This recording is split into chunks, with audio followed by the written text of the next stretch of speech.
Hey guys, today we will show you how to fix the PlayStation Network sign-in failed error. There are a couple ways you can remedy this. The first of which is checking your network connection. To do this, go to Settings and then Network.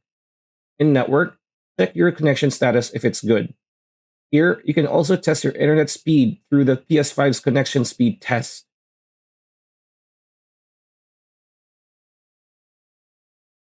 As you can see here, our connection is pretty good. Another way to remedy this is to check the server status of the PlayStation Network.